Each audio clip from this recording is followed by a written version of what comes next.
아니, 돈 되는 키워드를 쓰라고 하는데 돈 되는 키워드는 도대체 어떻게 찾는 거예요? 발행한 글은 점점 쌓이는데 수익은 안 늘어나서 밑빠진 독에 물 붓는 느낌이에요. 왜 글은 열심히 써도 수익은 늘어나지 않을까요? 혹시 발행량이 부족한 걸까요? 아니요, 그게 문제가 아닙니다. 돈 되는 키워드로 글을 안 써서 그런 겁니다. 애드센스 수익은 발행량으로 보는 게 아니라 키워드로 보는 거예요. 아무리 글을 100개, 200개 써봤자 돈 안 되는 키워드로 글만 쌓아가면 정말 밑빠진 독에 물붓기를 하고 계신 거예요. 돈 되는 키워드로 작성한 글 10개만으로도 월 50만원, 100만원도 가능은 합니다. 그래서 고수들은 글 쓰는 시간보다 키워드 발굴에 더 많은 시간을 투자하고 있습니다. 제대로 된 키워드만 골라줘도 애드센스 수익은 그냥 쉽게 증가할 텐데, 그럼 키워드는 도대체 어떻게 찾아야 되는 거예요? 제발 알려주세요. 자, 그럼 바로 알려드릴게요. 블로그 키워드 찾는 법의 핵심은 실제로 사람들이 검색하는 키워드여야 된다는 거예요. 먼저 추천드리고자 하는 거는 벤치마킹입니다. 벤치마킹할 블로그를 찾는 게 가장 중요합니다. 벤치마킹하는 블로그에서 글을 그대로 가져오시라는 게 아니에요. 이미 상위 노출된 블로그의 제목이나 내용을 참고해서 글을 작성하면 되는 거죠. 벤치마킹 하실 때 체크하셔야 되는 거는 제목을 어떻게 지었는지, 후킹이 잘 되었는지, 구성은 어떻게 되었는지, 핵심이 되는 내용을 가장 상단에 배치했는지, 소제목에서 어떤 소제목을 사용했는지에 따라 연관 검색어나 파생되는 키워드를 파악할 수도 있죠. 그리고 URL 구조는 어떻게 했는지, 이미지는 몇 개나 넣었는지, 글 길이는 어느 정도나 되는지 정도를 참고하시면 돼요. 종합적으로 벤치마킹한 내용을 GPT에게 수정을 해도 되겠죠. 상위 노출된 5개 블로그 링크를 GPT한테 던져주고 GPT에게 써달라고 하거나 소제목을 뽑아달라고 하셔서 작성하셔도 됩니다. 다음으로는 실시간 이슈 키워드를 체크를 하시는 거예요. 근데 여기서 중요한 포인트가 있어요. 실시간 검색어를 보고 그대로 활용하시면 안 돼요. 다음이나 줌, 네이트, 구글 트렌드의 실시간 검색어를 한 곳에서 모아볼 수 있는 사이트들이 있는데, 핵심은 사람들이 관심을 가지고 있는 키워드를 찾는 거예요. 왜 공통 키워드를 찾아야 될까요? 많은 사람들이 검색할 확률이 높거든요. 예를 들어서 어떤 연예인의 열애설이 터졌습니다. 그런데 네이버에서만 뜨는 이슈예요. 네이버, 다음 구글, 네이트에 사람들이 검색을 하고 있어요. 그렇다면 이 키워드는 쓰셔야 되는 거죠. 트래픽이 폭발할 테니까요. 그리고 이슈 키워드는 하루에 2-3번 정도 들어가 보시는 걸 추천드리는데, 왜냐면 이슈성 키워드라도 단발성이 있고 장기 이슈로 활용되는 키워드들이 있거든요. 쉽게 말해서 유통기한이 조금씩 차이가 있어요. 그래서 되도록 유통기한이 긴 키워드는 노려볼만 하다 정도로 이해를 해주시면 됩니다. 그리고 포털 특성도 중요한데, 네이버는 아무래도 많은 사람들이 검색하는 포털이기 때문에 정보성 성격이 강하고요. 다음은 40, 50대 특히 여성분들이 주 이용자이기 때문에 이슈성이 강해요. 드라마, 콘서트, 공연이라든가 이런 이용자 특성도 고려하실 수 있으면 좋습니다. 그리고 네이버 뉴스입니다. 네이버 뉴스는 블로그 입장에서 키워드를 한눈에 좀 볼 수 있게 잘 정리된 내용들을 이제 보여주는 내용들이 있는데, 대부분 사람들이 제대로 활용을 하지 못합니다. 왜냐면 보고 그대로 따라하려고 하거든요. 남들이 쓰는 똑같은 컨텐츠를 쓰면 안 돼요. 예를 들어서 실손보험에 대한 키워드가 뜨고 있어요. 실손보험 변경 사항이 있어서 사람들이 막 검색하고 있어요. 그런데 이걸 똑같이 내가 쓰면 될까요? 레드오션에 내가 굳이 뛰어들 필요가 없는 거죠. 사람들이 너무나 많이 쓰는 내용이기 때문에 레드오션에서 한 발짝, 2발짝 빠져나와서 검색량은 약간 줄어들어도 조수치료 실손보험금 청구 방법이라든가 항목 총정리, 2025년 실손보험 가입 조건, 실손보험으로 시작은 했지만 궁금해할 법한 키워드로 실용적인 정보로 포스팅 하시면 돼요. 그리고 다음 투데이 버블입니다. 일반적인 키워드가 아니라 유의미한 키워드에 보여주겠다라는 거예요. 투데이 버블에 들어가면 이렇게 뜨거든요. 그래서 키워드를 하나씩 확인해 보시면서 내가 사용할 키워드를 골라 보시면 됩니다. 물론 이것도 그대로 쓰시면 안 돼요. 어떤 영화나 콘서트가 뜨고 있는 키워드가 있다고 합시다. 단순히 그 제목만 쓰는 게 아니라 일정 예매 방법, 좌석 추천 이런 실용적인 정보를 따로따로 작성을 해 주셔야 돼요. 어떤 가수의 전국 투어가 있다. 그러면 티켓팅 방법, 좌석 시야 이런 것들을 사람들이 검색하는 것들이 있거든요. 서울 재즈 페스티벌이면 이 라인업이라든가 꼭 준비해야 되는 준비물, 주차 꿀팁, 실생활에서 사람들이 궁금해할 법한 내용들을 작성을 하셔야 돼요. 계속 말씀드리지만 레드오션에서 조금만 벗어나면 블루오션이거든요. 이어서 네이버 크리에이터 어드바이저도 정말 잘 활용하시면 좋은데, 로그인 하시고 들어가 보시면 여기에서 홈이 아니라 이 트렌드를 클릭하시면 됩니다.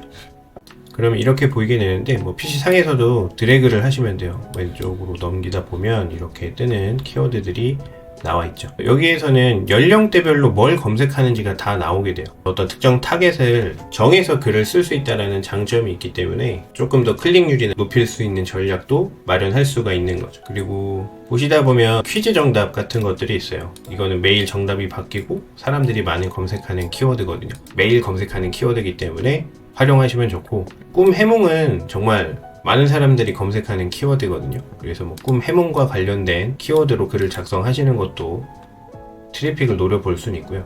그래서 360 검색되는 키워드인지 라는 기준을 가지고 키워드를 바라보실 수 있으셔야 돼요. 그리고 드라마 키워드도 놓치지 않으셔야 됩니다. 드라마 하면 등장하는 인물, 출연진, 뭐 관계도, 결말, 명대사 등 이런 것들은 365일까지는 아니지만 드라마가 방영되는 동안은 계속 검색되는 키워드이기 때문에 잘 활용해 보시기 바랍니다. 그리고 신조어도 좋아요. 뭐 듀오링고라든가 뭐 금일, 뭐 느조 이런 것들은 내 블로그에 깔아두면 상위 노출이 된다라고 하면 잔잔하지만 계속 수익을 가져다 주는 글이기 때문에 이런 틈새 시장을 노려보는 키워드도 써주셔야 돼요. 넷플릭스를 활용하시는 것도 좋은 방법이 됩니다. 넷플릭스에서만 볼 수 있는 컨텐츠들이 있거든요. 드라마에서 확장선상으로 어떤 제목, 결말, 후기, 등장인물, 이게 실화 기반인지 웹툰 기반인지 비하인드 스토리나 뭐 다음 시즌에 대한 내용이라던가 촬영지가 어딘지 OST, 명대사 등을 조합을 하셔가지고 글을 작성하실 수도 있습니다. 과거에 오징어 게임이 유행했을 때 이 결말에 대한 뭐 해석이라든가 뭐 시즌2가 이게 언제 볼 수 있는지, 촬영지 위치, 뭐 숨겨진 의미 이런 정보들을 찾는 사람들이 있거든요. 이 팬덤이 생성이 되면 매력적인 키워드가 될 수 있어요. 한 편의 콘텐츠에서도 다각도로 키워드가 파생되기 때문에 이런 것들을 잘 잡아내시면 틈새 시장을 노려보실 수 있다는 거죠. 그리고 복지로 24. 이거는 많이들 블로그 시작하시는 분들이 알게 되실 거예요. 정부 지원금에 대한 키워드는 돈이 된다. 어떻게 시작하셔야 될지는 복지로에 들어가시면 뭐 이것도 좋은 키워드가 될 것 같아요. 에너지 바우처 신청에 대해서 12월까지 검색되는 키워드이기 때문에 이런 것도 좀 잘 활용해 보시면 될 것 같고, 여기서 복지 서비스 밑에 내려가 보시면 이게 다 키워드거든요. 이런 것들을 잘 활용해 보시면 됩니다. 그래서 뭐 지자체 쪽으로 가시면은 전국구 키워드는 아니지만 조금 더 핏하게 노려볼 수 있는 키워드가 되겠죠. 복지로 24 사이트에 들어가셔서 선택을 하셔야 되는 거는 가장 인기 있는 사람들이 많이 찾는 키워드부터 쓰실 수도 있고, 역으로 인기 없는 페이지가 뒷단에 있는 키워드부터 작성을 하셔도 되는데, 아무래도 키워드에 대한 그 검색량 자체는 뒤쪽으로 갈수록 줄어들겠죠. 그래서 그 중간쯤에 있는 키워드를 노리시는 분들도 있어요. 예를 들어서 전국민 마음투자 지원 사업이라는 키워드가 있다. 그럼 아래와 같이 글을 쓰는 거죠. 신청 방법, 자격 조건, 신청 기간, 지원 금액, 필요 서류. 근데 여기서 조금 한 발짝 더 들어간다라고 하면, 중수 단계로 넘어온다라고 하면 이런 키워드는 다 쓰실 거예요. 경쟁하는 것보다는 경쟁이 덜한 쪽으로 나는 수익을 얻겠다라고 하면은 뭐 신청 기간이 경과한 경우에 이런 추가 신청이 가능한지, 신청하지 못한 경우에 어떻게 해야 되는지, 바우처를 어떻게 사용해야 되는지 사용처라든가 검색자 입장에서 이런 정보를 얻고 추가적으로 궁금해할 수 있는 상황이나 입장에서 생각을 해본다라고 하면 남다른 키워드로 유입을 만들어내실 수 있으실 거예요. 대한민국 정책 브리핑도 잘 활용하시면 좋습니다. 여기는 정책과 관련된 인기 뉴스 키워드를 뽑아내시면 되는데, 복지로 24랑 좀 같은 맥락이에요. 그래서 아까 말씀드렸듯이 약간 조금 벗어난 관점에서 바라보면 돈이 되는 키워드, 경쟁을 피할 수 있는 키워드가 많다 라고 이해를 해주시면 되고, 알려드린 방법들을 활용하시는 거는 처음에는 어려우실 수는 있는데 해보시다 보면 어렵진 않으실 거예요. 키워드를 보는 눈은 제가 뭐 알려드릴 수 있는 부분은 아니기 때문에 처음에는 일일이 검색을 해보셔야겠죠. 아, 이런 키워드로 사람들이 추가로 검색하는구나 라는 걸 알 수도 있고요. 알려드린 방법들을 모두 다 하시기는 어렵고 한두 가지를 정해서 매일 아침 10분, 하루에 10분 정도를 투자하셔서 일주일치 글감을 수집을 하시는 거예요. 키워드를 수집을 하시는 거죠. 내가 이슈 키워드 위주로 블로그를 운영하고 있다라고 하면 하루 3개에서 5개 정도의 키워드를 모으시면 될 거고, 롱테일 키워드를 깔아두고 싶다라고 하면 일주일치 키워드를 모으시면 됩니다. 그래서 나만의 루틴을 만드시는 게 좋아요. 처음에는 알려드린 사이트에 들어가셔서 한 사이트부터 정복한다 생각하시고, 제가 추천드린 대로 처음 운영하시는 블로그라면 자블로그로 운영을 하실 거기 때문에 키워드를 다양하게 작성을 하셔도 됩니다. 롱테일 키워드 7개, 이슈 키워드 3개 이런 비율로 작성을 하시다 보면 일정하게 수익을 가져다 주는 키워드가 깔리고, 이슈 키워드로 플러스 알파 수익을 가져다 주는 방식으로 글을 쌓아가시면 좋을 것 같고요. 그리고 키워드를 일회성으로 쓰시면 안 돼요. 사람들이 많이 검색하는 키워드, 오랜 기간 꾸준히 검색되는 키워드일수록 곰탕처럼 계속 우려내실 수 있는 키워드로 활용을 하셔야 됩니다. 예를 들어서 개인회생 신청이 메인 키워드다.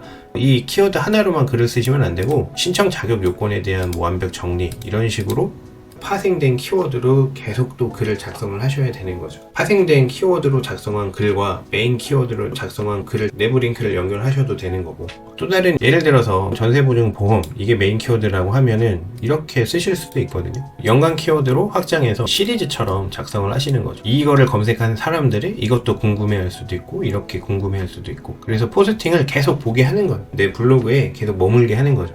그러면 당연히 구글도 이 컨텐츠에 대한 신뢰성을 확보할 수 있는 거죠. 요약해드리면, 오늘 알려드린 방법들을 다 활용하실 필요는 없어요. 한 가지씩 시도해 보시고 터득하시고 체화하신 다음에, 그러면 특정 주제로 블로그를 운영할 수 있는 시점을 느끼게 되거든요. 그럼 그때 특화된 도메인 구매하셔서 그거를 따로 키우셔도 되는 거고, 잡블로그는 계속 키워야 되겠지만요. 그래서 오늘 액션 플랜을 정해드리면, 벤치마킹할 블로그를 찾으시는 걸 가장 추천드려요.